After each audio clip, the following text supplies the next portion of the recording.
Saya hormati Tuan-Tuan Imam, Tuan-Tuan Bilan, Tuan-Tuan Guru, Ustaz-Ustaz, Ustazah-Ustazah, Muslimin, Muslimat yang dikasihi sekalian. Alhamdulillah, kita bersyukur kepada Allah SWT.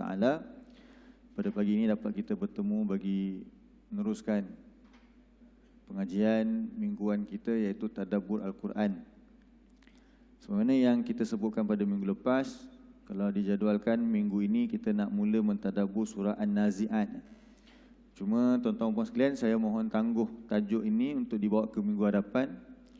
Satu perkara kerana perlukan sedikit ulang kaji dan persiapan yang lebih. So, tak sempat sangat untuk nak buat persiapan. Jadi kita hari ini kita nak ulang kaji sedikit satu tajuk yang kalau ingat lagi pada pertemuan pertama, lama dah lah.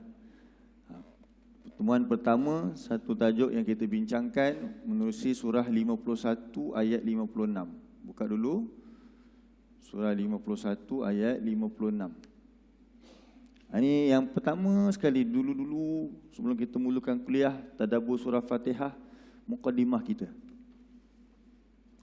Jadi elok juga untuk kita ulang kaji sama-sama insya-Allah.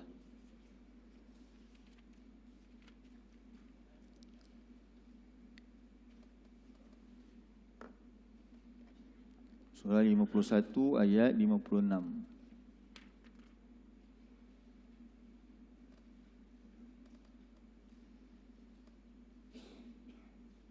Muka surat 523.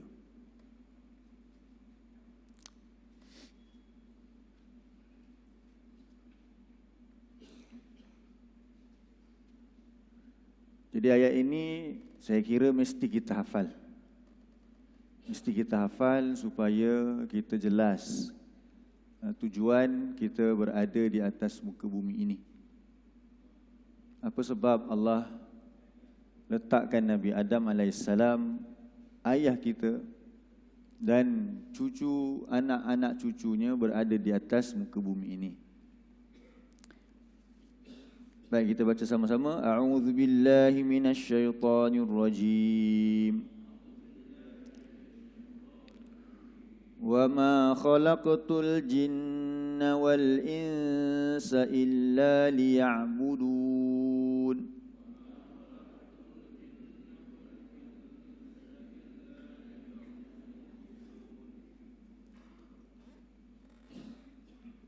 Jadi kalau kita jumpa perkataan ma,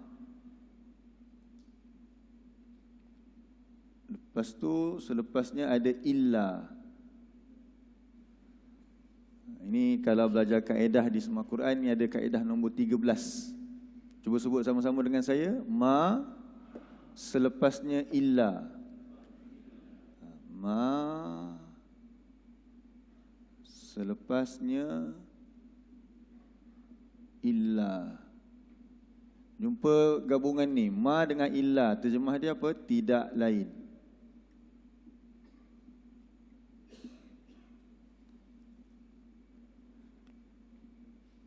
Jadi tengok dalam ayat ni, ayat 56 ni, wa ma khalaqtul jinna wal insan illa. Wa ma khalaqtul jinna wal insa illa. Jadi ada ma dengan apa? Illa. Nak terjemah apa? Terjemah apa kalau kita jumpa ma dengan illa tu, kita gabung terus. Tidak lain. Kalau ikut asal, ma tu tidak, illa tu melainkan atau kecuali. Tapi supaya kita dapat nak memaknai ia sebagai pembatasan, dalam bahasa Arab ni disebut sebagai al-hasar. Jadi kaedah yang kita terjemahkan ialah tidak lain. Boleh tak nampak maksud tidak lain? Maksudnya tak lain tak bukanlah kan? Tidak lain. Jadi perkataan khalaqtu, cipta, telah menciptakan oleh aku. Jadi Allah menyatakan bahawa dan tidak lain telah aku ciptakan jin dan manusia. Lepas tu ada li tu. Li itu kita boleh terjemah sebagai akibat, ataupun li itu kita terjemah sebagai supaya atau kerana. Jadi apakah tujuan Allah ciptakan jin dan manusia tidak lain. Maksudnya ada lain tak? Ada lain tak? Satu ni je. So kena jelas.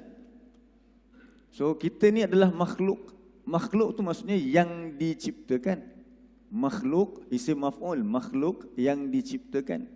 Yang menciptakan Khaliq. Jadi tujuan Khaliq mencipta kita satu saja. Apa dia? Liya'buduni.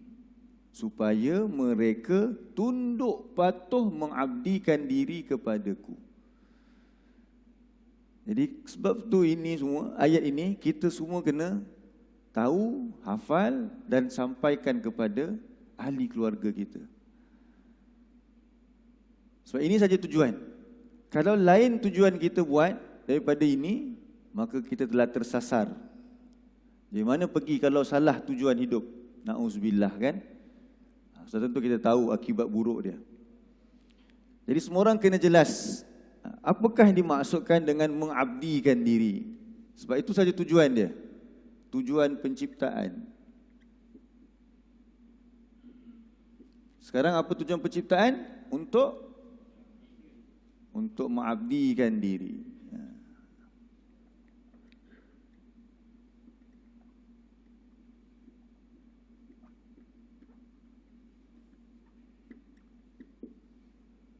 So kalau dalam terjemahan selalu dikata menyembah atau beribadah kan. Kita ambil je maksud asal tu, perkataan abdi ni, abdi. Ya'buduni, nampak tak? Ada perkataan abdi kat situ. Ada 3 huruf ain, ba dengan dal. Abdi. Jadi kalau kita sebut abdi, adakah sama seperti orang yang dia masuk kerja pukul 8, kemudian dia boleh balik pukul 5? Itu abdi tak tu? Adakah itu abdi? Pernah tak kerja pukul 8 balik pukul 5? Dulu kan. Atau pukul 8 balik pukul 4 ke? Tak kisahlah. Tapi bukan kerja 24 jam. Kemudian apa perasaan kalau orang tu kata, kau ni hamba aku? Ataupun kita kata dekat orang tu kan, awak ingat saya ni hamba Tuhan ke? Jadi maksudnya manusia ni, dengan manusia, dia takkan gelarkan dirinya sebagai apa? Hamba. Tapi Allah ciptakan kita, itulah gelaran yang kita kena ambil. Dan manusia yang terbaik di atas muka bumi ini siapa? Manusia yang terbaik, Nabi Muhammad. Berapa banyak dalam Quran Allah sebutkan Nabi Muhammad sebagai apa? Sebagai hamba. Sebagai apa? Sebagai hamba. Kita boleh tengok dalam surah Al-Kahfi, boleh tengok dalam surah Al-Isra, ayat pertama Allah sebutkan Nabi sebagai hamba. Jadi gelaran hamba ini sebenarnya sangat besar jika kita kaitkan diri kita dengan siapa? Dengan Allah. Jadi hamba ni dia tak boleh kerja ada masa-masa tertentu. Itu bukan hamba, itu apa? Pekerja kan? So kita dengan Allah bukan pekerja, kita adalah hamba. Jadi hamba ini adalah dia memperuntukkan seluruh hidup dia. Tengok dalam surah 6 ayat 162.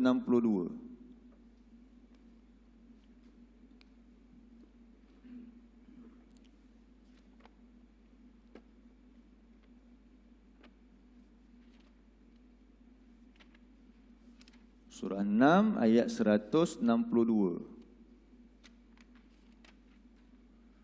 Muka surat 150.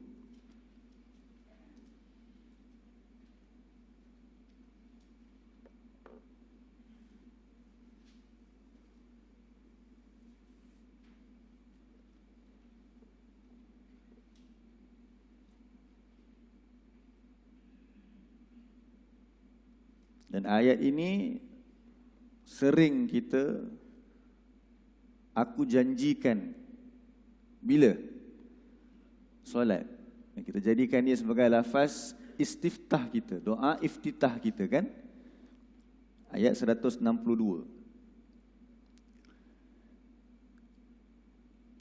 Ini maksud abdi. Ini maksud ibadah. Bukan hanya sekadar solat, puasa, qiyamul lail, sedekah, tetapi lebih daripada itu, iaitu seluruh kehidupan kita. Mari kita baca sama-sama. A'udzu billahi minasy syaithanir rajim.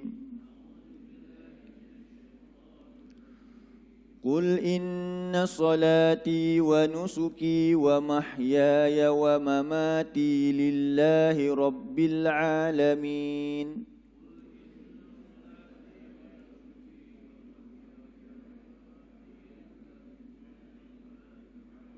Sambung 163. La syarika lahu wa bidzalika umirtu wa ana awwalul muslimin.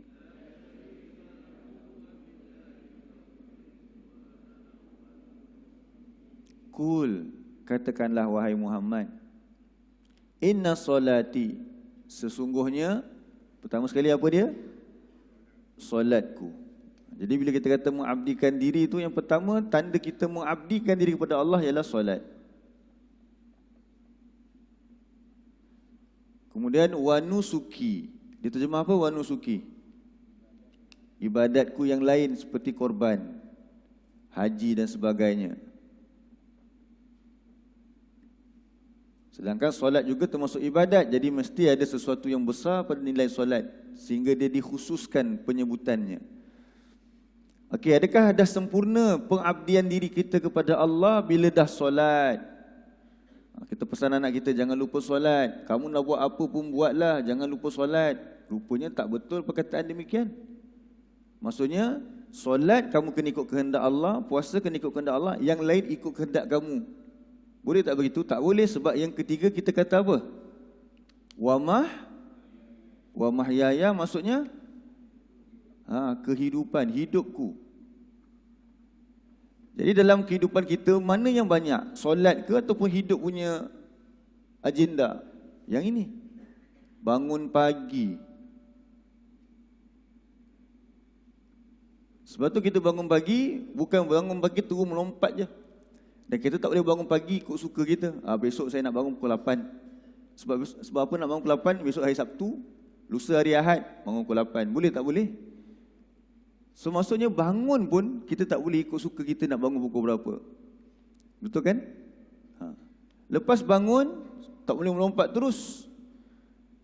Nabi ajarkan kita untuk berdoa, berzikir dulu. Paling tidak alhamdulillahillazi ahyana ba'dama amatana wa ilaihin nusyur. Lepas tu buat apa? Tengok, masuk bilik air pun ada adab dia. Tak boleh terus je terjah. Tangan kita masuk dalam baldi. Apa Nabi ajarkan? Basuh tangan dulu. Semua tu diajar. Sampai-sampai nak tidur pun diajar. Sampai-sampai lepas kita masuk bilik air, pagi-pagi mesti ada hajat sikit, pun diajar bagaimana nak buang hajat. Diajar istinja. Jadi maksudnya seluruh hidup kita. Itu sekecil perkara kita kata. Bagaimana dengan bila kita dah segar, kita dah solat subuh, lepas tu nak pergi mana? Anak-anak kita menuju ke sekolah, ibu dan ayah pula menuju ke pejabat-pejabat, ke kebun ke dan sebagainya. Jadi itu semua kehidupan tak? So apa tujuan kita pergi ke sekolah? Adakah sekadar untuk menyiapkan anak kita menjadi orang-orang yang akan dipasarkan ke pasaran umum pada umur mereka 25 nanti, selepas mereka grad? Ataupun kita berikan pendidikan, pengetahuan kepada mereka untuk mereka menjadi hamba Allah? Mana satu? Adakah kita nasihat anak kita, belajar sungguh-sungguh, nanti lepas masuk you dah keluar, you kamu ada kerja yang baik, nanti kamu umur 60 kamu boleh pencen dengan selamat. Pencen dengan selamat ke? Adakah itu saja? Maksudnya dia tak pergi kepada tujuan penciptaan. Perkahwinan, apa tujuan kita berkahwin? Jadi semua tu kita kena fikir dalam rangka apa dia? Mengabdikan diri. Jadi boleh tak kita buat suka-suka hati? Macam kita kata tadi, kamu jangan lupa solat. Kamu nak buat apa, buatlah, tapi jangan lupa solat. Betul ke tak cakap begitu? Oh, tak betul. Anak nak keluar dengan girlfriend dia. Kamu tengok wayang juga, jangan lupa solat. Betul ke? Tak betul.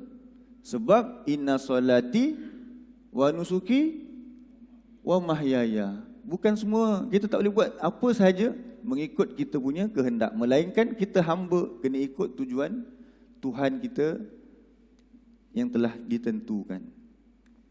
Yang keempat apa dia? Selepas inna solati wa nusuki wa mahyaya wa mamati. Persediaan mati kita tu. Persediaan dan juga kematian kita. Lillahi rabbil alamin. Jadi dalam semua aspek ni, 4 ni, cuba sebut. Yang pertama apa? Solat. Yang kedua, ibadat yang lain. Yang ketiga, kehidupan. Yang keempat, kematian. Tak boleh kita adakan sekutu bagi Allah. Kalau kita ada hajat, kita berdoa. Kita berdoa hanya boleh berdoa kepada siapa? Allah sahaja. Begitu juga dengan kita punya pekerjaan. Kalau kita kerja tujuan dia adalah untuk menjadi hamba dunia, masalah. Sebab tu kita kena murnikan kita punya akidah kita ni. Sebab tu surah yang nak mengajar kita pemurnian akidah ni surah Al-Ikhlas, kan? Surah apa? Al-Ikhlas antaranya. Tu mungkin waktu lain untuk kita tadabbur. Baik. Sampai bila kita nak jadi hamba Allah ni? Sampai mati. Tengok surah 15 ayat 99.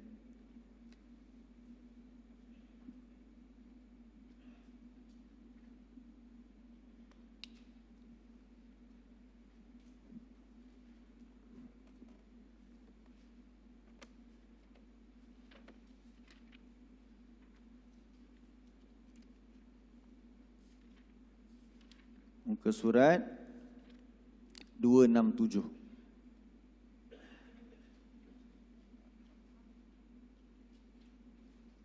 Muka surat 267.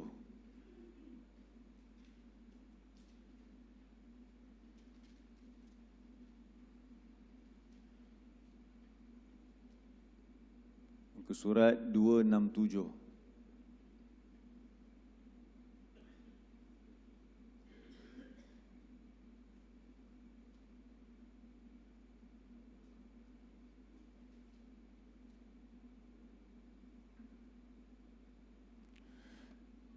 Ayat 99. A'udzu billahi minasy syaithanir rajim. Wa'bud rabbaka hatta ya'tiyakal yaqin. Jadi u'bud tu fi'il amar. Tadi kita jumpa ya'buduni, ya'budun itu fi'il mudhari', kata kerja kala kini atau kala depan. Yang ini kata kerja perintah. Allah kata apa dia? U'bud. Apa maksud u'bud? Abdikanlah diri. Abdikanlah diri. Itu kan tujuan kita diciptakan. Jadi Allah kata abdikanlah diri kepada siapa? Tuhan yang mencipta dan memerintah engkau, Rabbaka. Sampai bila? Hatta ya'tiyakal yakin. Sampai datang kepada engkau al-yakin. Al-yakin di sini bukan maksudnya terjemah secara literal iaitu keyakinan. Yakin baru kita beribadah kepada Allah, bukan. Yakin di sini adalah satu benda yang semua orang yakin, iaitu kematian. Satu benda yang menjadi ijma' seluruh manusia. Bukan ijma' kaum muslimin, ijma' seluruh manusia. Termasuklah golongan etis. Mereka yakin bahawa apa dia? Semua orang akan mati. Itu maksud yakin kat situ. Jadi Allah suruh kita memperhambakan diri, iaitu inna solati wa nusuki wa mahyaya wa mamati sampai bila? Hatta ya'tiyakal yakin. Sampai datang kematian. Jadi selagi hidup, walaupun mungkin dari segi komitmen kita sesama manusia dah selesai. Ada orang umur 60 dia pencen, atau 50 apa? 6 ke 58 ke dia pencen. Tapi dia di sisi Allah belum selesai. Jadi belum selesai tu apa dia? Oh, saya terus kena solat je. Tidak, ini dalam kehidupan ni bangun pagi lagi semua ada agenda-agenda. Setiap bulan mungkin dapat pencen ke, ataupun mungkin ada simpanan ke. Apa tujuan dan bagaimana aku perlu belanjakan. Semua tu kena dalam rangka pengabdian diri kepada Allah. Jadi bagaimana kita nak laksanakan semua ni? Nak buat solat, ibadat, segala tujuan kehidupan dan kematian. Jadi Allah tidak akan membiarkan kita dalam keadaan apa kita kata terkapai-kapai mencari bagaimana nak melaksanakan dia. Jadi pertama sekali Allah ciptakan manusia dalam keadaan Allah bekalkan dia apa dia? Alat apa kita sebut dulu? Alat ma'rifah. Allah jadikan manusia tu semula jadi bukan semula jadi, kita faham semula jadi pula kan. Allah jadikan kita tu dalam keadaan ada alat ma'rifah. Jadi untuk nak melaksanakan tujuan penciptaan ini, yang pertama Allah bekalkan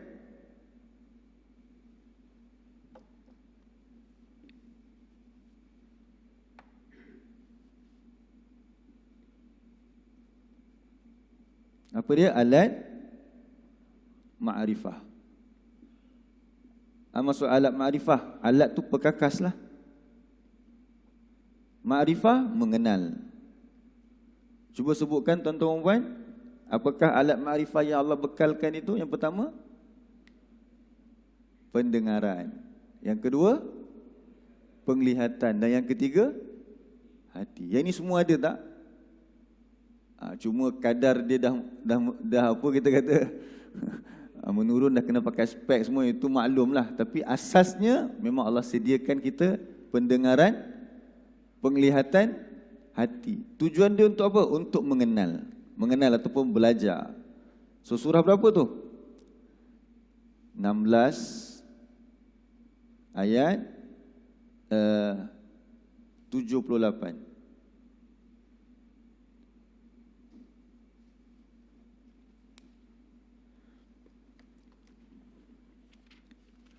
Surah 16 ayat 78.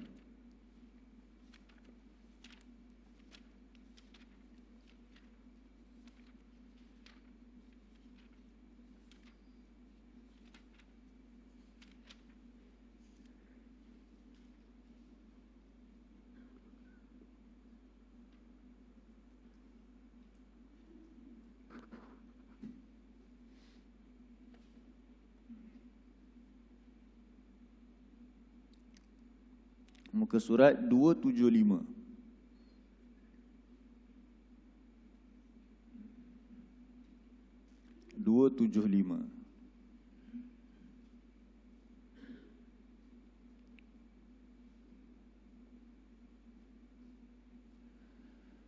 A'udzu billahi minasy syaithanir rajim.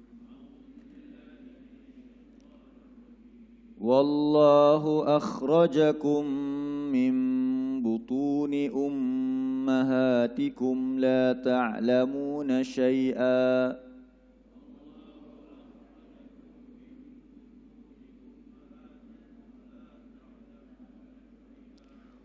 وَجَعَلَ لَكُمُ السَّمْعَ وَالْأَبْصَارَ وَالْأَفْئِدَةَ لَعَلَّكُمْ تَشْكُرُونَ.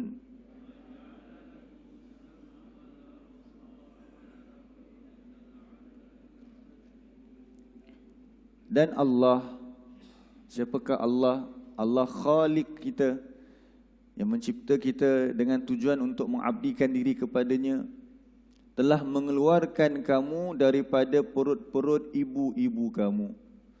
Jadi manusia keadaan dia keluar daripada perut ibu-ibunya, la ta'lamuna syai'an. Mereka tidak ada pengetahuan sedikit pun. Keluar-keluar mana tahu apa-apa kan? Kalau kita tanya kepada diri kita lah sampai hari ini, bukan kata keluar dari perut ibu je, sampai hari ini pun kita belum tahu banyak perkara. Paling tidak yang menjadikan kita rasa sentiasa takut dan berhati-hati. Sudah tahukah kita, adakah kita ni ahli syurga atau ahli neraka? Kita keluar dalam keadaan kita tak tahu. Dan sampai hari ini kita belum tahu lagi perkara ini. Apa dia? Apakah kita ini orang-orang yang bahagia di akhirat ataupun orang-orang yang celaka di akhirat? Siapa yang dah tahu? Ada sebahagian telah mengetahuinya, tapi generasi itu, generasi emas itu telah berlalu. Mereka ialah golongan sahabat Nabi. Sebahagiannya Nabi dah bagi tahu dah, Abu Bakar fil jannah, Umar fil jannah. Tapi pernah tak kita mendapat kenyataan demikian juga? Syafiq fil jannah. Kita hanya ada harapan sahaja. Tapi belum tahu lagi adakah kita di dalam syurga ataupun tidak. Jadi bagaimana nak selesaikan masalah ini. Tadi kita kata apa dia? Kita nak solat, kita nak beribadah, kita nak hidup. Mahyaya. Aku nak buat apa dalam kehidupan aku ini? Jadi Allah bekalkan, pertama sekali sebelum kamu nak mengetahui semua itu, kamu nak belajar, Allah sediakan 3 perkakas yang begitu hebat. Iaitu apa dia? Yang pertama, wa ja'ala lakumus sam'a. Kami jadikan bagi kamu as-sam'a.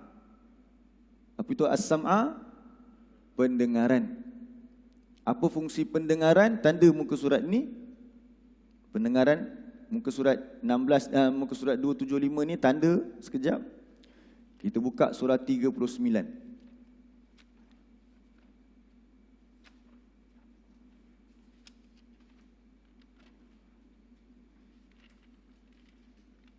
Buka surah 39.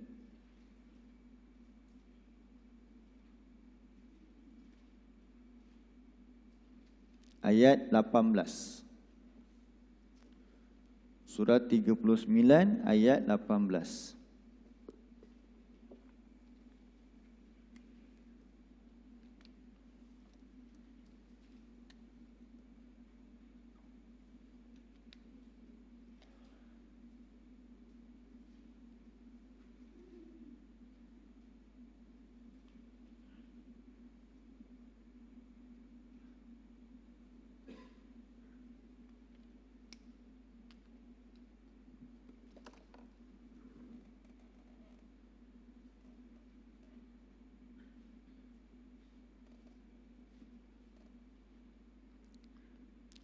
Muka surat 460.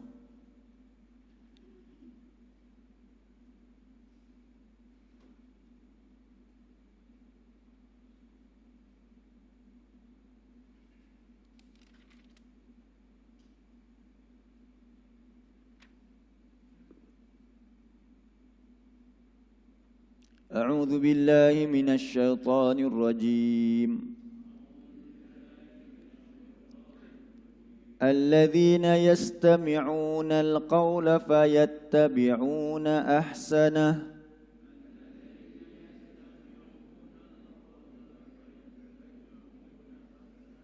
أولئك الذين هداهم الله وأولئك